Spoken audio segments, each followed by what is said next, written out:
लखनऊ के गोमती नगर में ICICI bank अधिकारी दिव्या मिश्रा, उनकी ननद तुलिका वाजपेयी और पत्नी मानस वाजपेयी की मौत के मामले में जांच लगातार आगे बढ़ रही है। शुक्रवार को सामने आए सीसीटीवी फुटेज और मानस के पास से बरामद 3 अवैध हथियारों ने पुलिस के सामने नए सवाल खड़े कर दिए हैं। इस मामले में दिव्या की बहन और वरिष्ठ पत्रकार प्रज्ञा मिश्रा ने सीसीटीवी फुटेज शेयर कर घटना की टाइमलाइन और पुलिस की शुरुआती थ्योरी पर सवाल उठाए हैं। प्रज्ञा मिश्रा की ओर से शेयर किए गए फुटेज में बैंक के बाहर का घटनाक्रम दिखाई देता है। वीडियो में गोलीबारी के दौरान बैंक कर्मचारी घबराकर इधर उधर भागते नजर आते हैं। प्रज्ञा ने दावा किया है कि मानस कार से नहीं बल्कि ऑटो से बैंक के पास पहुंचा था और घटना के बाद उसी ऑटो से वहां से भाग गया था। इसी आधार पर उन्होंने सवाल उठाया है कि ऑटो चालक कौन था और क्या इस पूरे घटनाक्रम में किसी अन्य व्यक्ति की भूमिका थी। इन दावों की पुष्टि पुलिस जांच के बाद ही साफ हो सकेगी। इस केस में सबसे अहम सवाल अब हथियारों को लेकर सामने आया है। पुलिस को मानस के पास से 2 पिस्टल और एक तमंचा बरामद होने की जानकारी सामने आई है। जांच एजेंसियां अब ये पता लगाने में जुटी हैं कि यह हथियार कहां से आए, इन्हें किसने उपलब्ध कराया और क्या इनके पीछे किसी अवैध हथियार सप्लायर या अन्य व्यक्ति की भूमिका थी। 3 हथियारों के मिलने से पुलिस की जांच को हथियारों के नेटवर्क तक पहुंचा दिया है। घटना से जुड़े सीसीटीवी फुटेज भी जांच का अहम हिस्सा बन चुके हैं। रिपोर्टों के मुताबिक अलग अलग कैमरों से सामने आए फुटेज में दिव्या के घर से निकलने, बैंक के बाहर हुए घटनाक्रम और फायरिंग से जुड़ी तस्वीरें सामने आई हैं। पुलिस इन फुटेज को कब्जे में लेकर उनकी वैज्ञानिक तरीके से जांच कर रही है ताकि घटना की पूरी टाइमलाइन तैयार की जा सके। मामले में एक और अहम पहलू परिवार के सवालों के घेरे में है। प्रज्ञा मिश्रा ने कहा कि उन्हें मानस के व्यवहार की गंभीरता का अंदाजा था, लेकिन घटनाक्रम इस हद तक पहुंच जाएगा यह नहीं सोचा था। उन्होंने अपनी मां की स्थिति को लेकर भी भावुक जानकारी शेयर की है। उनका कहना है कि परिवार ने फिलहाल मां को पूरी घटना की जानकारी नहीं दी है। वहीं मानस के मामा और ममेरे भाई ने मीडिया से बातचीत में कहा कि उन्हें विश्वास नहीं हो रहा कि मानस ऐसा कदम उठा सकता था। मामा के मुताबिक घटना वाले दिन सुबह उनकी मानस से कुछ मिनट सामान्य बातचीत भी हुई थी। मानस ने उस समय काम में व्यस्त होने की बात कही थी और बाद में बात करने के लिए कहा था। कुछ होगा मियाँ बीवी में सब में होता तो कोई हम लोग बड़े थे, पूछ तो सकते नहीं थे क्या। और ना ही उसने कभी ऐसा कल कह रहा था शाम को फोन करेंगे, बात होगी। हमने कहा ठीक है। कभी होता भी था मियाँ बीवी में तो जाके सुलह करा देते थे। दिव्या के सगे बुआ फूफा भी आते थे, हम लोग भी जाते थे। दोनों लोगों को समझा के बात खत्म हो जाती थी। दिव्या और मानस के आपसी संबंध में क्या दिक्कतें आ रही थी? अब ये वही बता सकते हैं, अब वो तो है नहीं तो, लेकिन कुछ चल रहा था। ईगो प्रॉब्लम थी दोनों लोगों में ना। उनके कोई गलत, दिव्या गलत थी ना मानस कोई गलत था। कोई ड्रिंक नहीं करता था, कोई नहीं। ना लव मैरिज थी, अरेंज मैरिज थी। व्यवहार कैसा था? बढ़िया था। और वो बहू हमारे यहाँ आती थी, मानस आते थे, आना जाना था दोनों का?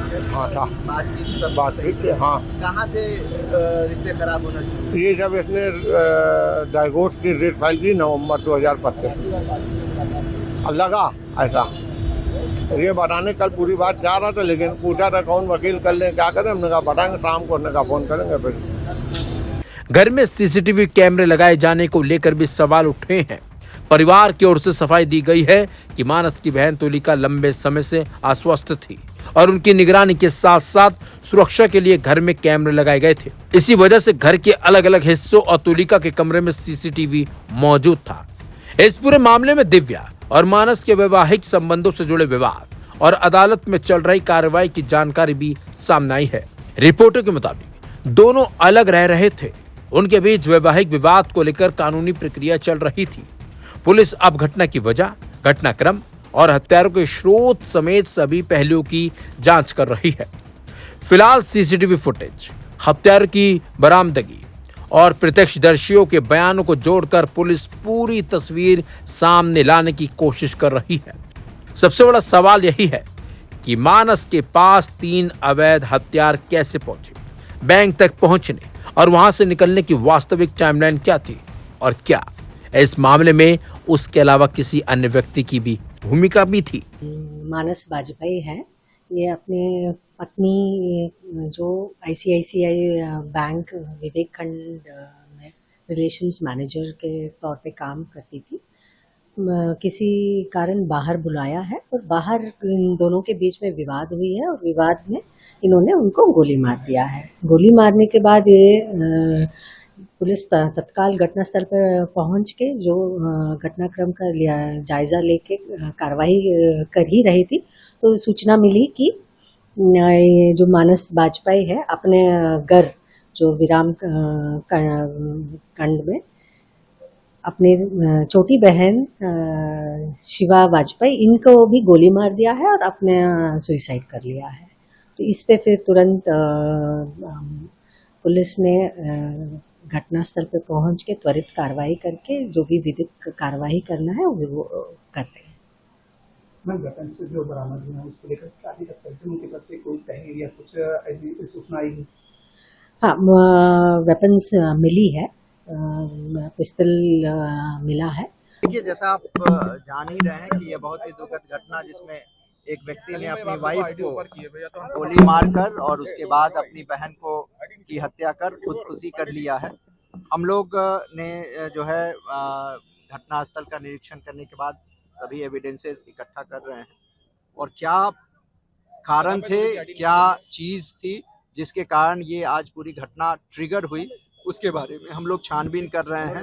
जो भी चीज़ हमारे प्रकाश में आएंगे उसके आधार पर आगे की कार्रवाई की जाएगी। सर, अभी कोई मैसेज भी मिला था जिसमें उसने लिखा हुआ है, क्या वो पेपर से लिखा है या मोबाइल में? देखिए, व्हाट्सएप के जो स्टेटस पे उसने एक मैसेज डाला है। हम लोगों ने सारी चीज़ों को देखते हुए उस पर छानबीन हम कर रहे हैं और आगे की कार्रवाई भी करेंगे। कौन सा यूज हुआ है, छोटी सी जानकारी दी में अगर, वो कहाँ से उसको प्रोक्योर किया? देखिए, उसने जो अपनी वाइफ की हत्या या खुदकुशी की है वो इलीगल अवैध असलहे से किया है और उसको जो है हमारी फील्ड यूनिट ने कब्जे में ले लिया है। उसकी छानबीन हम लोग कर रहे हैं और जो भी अन्य एविडेंसेस जो इसके घर से और मौके से हमें मिले हैं, सीसीटीवी फुटेज मिलेंगे, उसके आधार पर हम लोग आगे एक छोटा सा सवाल है वहाँ पे जो प्रत्यक्षदर्शी था उसने कहा कि शायद 2 वेपन वो हाथ में कैरी कर रहा था, तो क्या 2 वेपन मिले या 1 वेपन मिला, क्या दोनों इलीगल थे? देखिए, जो मौके घर पे और भी हमारी टीम जो है पूरी छानबीन कर रही है। घर के हर एक कमरे को हम लोग देख रहे हैं ताकि जो भी चीजें हमें वहाँ पे मिलेंगी, इलीगल मिलेंगे, उसको सबको जब्त कर लिया जाएगा। इन सवालों का जवाब पुलिस की वैज्ञानिक जांच और आगे सामने आने वाले सबूतों से ही साफ होगी। फिलहाल सीसीटीवी ने इस मामले की जांच को एक नया आधार जरूर दिया है और 3 हत्यारों की बरामदगी ने जांच की दिशा को और ज्यादा गंभीर बना दिया है। अब आप क्या सोचते हैं इस मुद्दे पर बताइए कमेंट सेक्शन में और ऐसी तमाम खबरों को पढ़ने के लिए डाउनलोड कीजिए लाइव हिंदुस्तान ऐप।